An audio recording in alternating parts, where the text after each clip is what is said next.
یو بزرگ دی علامہ سری سقطی رحمت اللہ تعالی علیہ مبارک دیر لوی شخصیت دی، عالم دی، بزرگ دی. دا د خواله چې دی نو یو صاحب راغی او هغه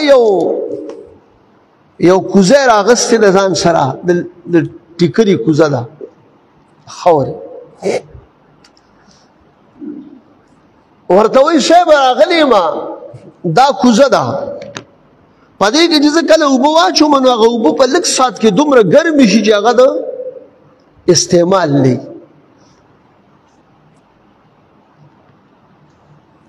نو اوس دا چې کوم دی نو زه نه پوهېږم چې دې کې څه راز دی. دا خو ما ځان د استعمال لپاره اخیستلې ده خو یخې اوبه پکې واچوم او هغه په هغه ساعت باندې دومره ګرمي چې بیا استعمالولو نه.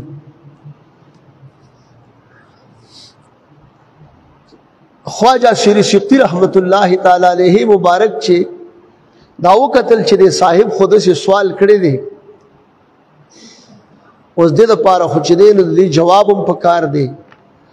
ودرې د 2 رکعاته مونځ وکړو او بیا مانځه پسې الله رب العزت ته سوال کوي چې پروردګاره دې کې څه راز دی دا ولې داسې کېږي.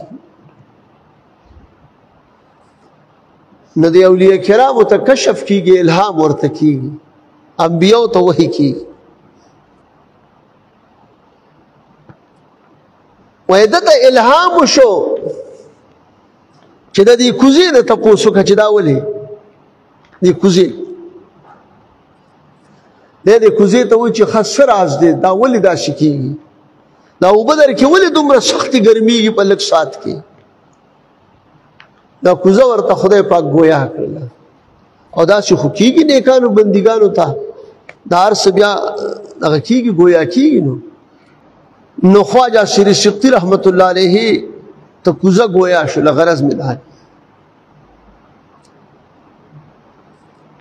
ورته وایي چې زه زما په دې باډۍ کې دې بدن کې په دې تن کې چې دی نو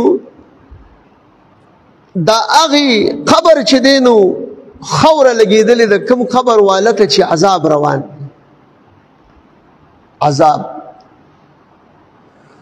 نو چې کله هلته کې هغه مړي ته عذاب شروع شي نو دلته کې زم د هغه د بدن چې کوم دی د هغه د قبر حصې ما نو دا اوبه ګرمېدل په دې ځای کې بیا په ما کې ذکر شروع شي. دا ورته کوزه ګویا شو دا خبره وکړه. اوس دا نیکان خلک دا اولیاء ګورې په دې خلکو ډېر مین هدایات ساتي. شا خبره دا ده چې دې ولی ته ولی ځکه وایي چې د ولی یو معنا دا ده چې الله ته نږدې بني آدم چې دی نو ده ته ولی وایي خو الله ته نږدې کوونکي وي. ولیون د فعیلون وزن د دې باندې به په خپل ځای کې بیا بحث راځي انشاءالله. او ولی په معنا د ناصر سرم راځي د امداد کوونکي سره. نو دا اولیاء د الله امداد کوي خو د خلکو څنګه امداد کوي داسې امداد کوي چې خلک د الله رضا ته رسوي د الله قرب ته رسوي. اوس په دغه وخت کې د دې کوزه کې چې دا کومه خوره لګېدلې ده د دې مستسری سقطی رحمت الله علیه سره فکر دی چې دا ولې دته عذاب روان دی. باری تعالی نه سوال کوي باری تعالی زب تر هغه وخته پورې هېڅ چې کوم دی د دنیا یو کار نه کومه کسب به نه کومه خوځم به د دې ځای نه تر څو پورې چې د دې قبر والا نه چې دی نو عذاب نه اوچت کړي.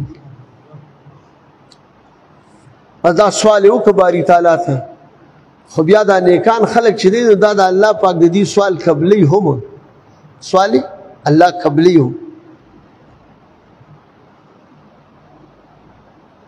وایي چې وایي کتل دته وایي زه ورشه اوبه ورپکې واچوه نو چې کله یې پکې اوبه واچولې بس اوبه هغه شان ته کېدي چې څنګه یې پکې اچولي جو هغه شان دي ګرمې نه شو. وایي ځه هغه سوال کوونکي ته د سوال جواب ملو شو خدا کوزی کی چې د کم مړی د قبر هغه خوره راغلی ده هغه د اولیاء معیت او د نیکانو خلقو د صادقانو معیت اختیار کړی دی